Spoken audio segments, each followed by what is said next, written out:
All right, are you ready for another chapter? This one's shorter, but we're ready for chapter 4 in Fudge-a-mania. It's called The Worst News of the Century. I thought the last chapter, the most disgusting thing ever, with the skunk smell, was going to be the worst news of the century. But apparently it gets even worse. I wasn't surprised that our first hour in Maine was a disaster. I knew if Sheila Tubman was involved, it would be. I begged Mom and Dad to leave right after Dad scrubbed Turtle with this special shampoo called Skunked. But by then, hamburgers were cooking on the grill, so I begged them to leave right after supper. But they wouldn't listen.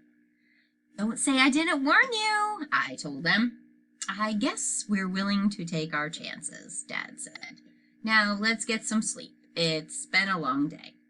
We carried our bags through the inside door separating our house from Sheila's. But on the other side, there was just a staircase leading to 3 bedrooms and 1 bathroom. This is it? I said. This is our house? Yeah, isn't it nice? Where's the living room? I asked. Where's the kitchen? Oh, we're sharing the living room and kitchen with the Tubmans, Dad said. Sharing? I could hardly get the word out. We're sharing with the Tubmans? Learn to share, Fudge said, and you'll be a very happy person. Don't give me any of your kindergarten philosophy, I told him. This is serious. Upstairs, Mom and Dad looked over the 3 bedrooms. They chose the one with the double bed for themselves. The second bedroom had a single bed plus a crib. Grandma would share that with Tootsie, which left the smallest bedroom for, you guessed it, Fudge and me. You two should be comfortable in here, Dad said. I looked around. There were 2 camp beds, so close together you can kick the person in the other bed. That should be useful if Fudge talks in his sleep, I thought. There was also a lamp and a low chest with 2 drawers, and the ceiling sloped down one side of the room, so when I stood up straight, I banged my head on it. What about when Jimmy comes? I asked Mom. We'll work it out. She said, don't worry. But how could I not worry? At least Mom was able to convince Fudge that Uncle Feather would be happier downstairs. We'll put his cage in front of the picture window in the living room, she said, so he can watch what's happening. Suppose he has a bad dream, Fudge said. Does he usually have bad dreams? Mom asked, as if Fudge were an expert. Sometimes he dreams of scary monsters, Fudge said, especially if he has to sleep all alone in a strange place. When you cover his cage, he won't know he's in a strange place, I said. He'll know, Fudge said. He's a very well-adjusted bird, I argued. He'll be fine. I wasn't about to share a room with Fudge and Uncle Feather. Even Fudge was too tired to argue.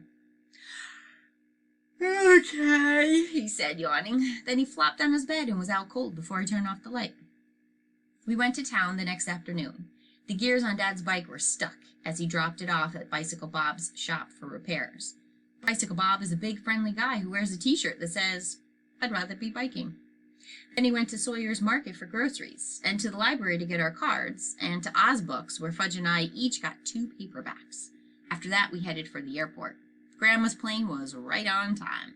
As soon as we got home, she shook hands with each of the Tubmans and said, Call me Muriel. Call me Muriel. Call me Muriel. Then she turned 4 cartwheels on the front lawn. I could tell the Tubmans were impressed. Muriel, Sheila called, chasing Grandma. Could you teach me to turn cartwheels? I don't see why not, Grandma said, breathing hard. I ran a gymnastics camp for years. Oh, I'd just love to turn cartwheels, Sheila gushed. My friend Mouse Ellis can turn cartwheels. You have a friend named Mouse? I asked. Mouse, mice, creepy crawly lice, Fudge said, pleased with his rhyme. Fudgy, Sheila scolded. That's not exactly nice. Then she turned back to me with her hands on her hips.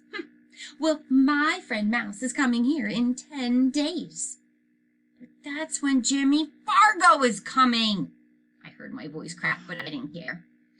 Jimmy Fargo's coming here? Sheila's voice sounded funny, too.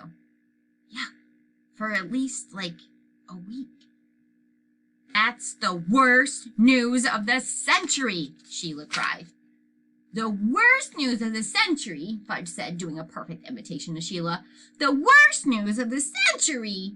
Stop that, Fudgy. Sheila picked him up and shook him. Is that any way to treat your future husband? I asked. Yeah, Fudge said. Mommy never shakes Dad. We're never getting married if you act that way, Sheila told him. Say you're sorry or the wedding's off.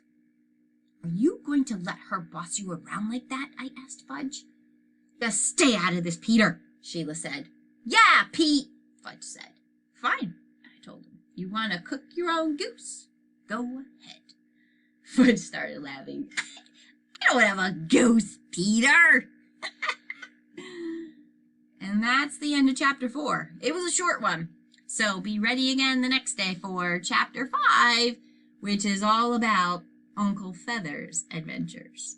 And you know, if he is supposed to be in a cage, but they're up in Maine, something weird is definitely going to happen. Okay? Until then, my friends.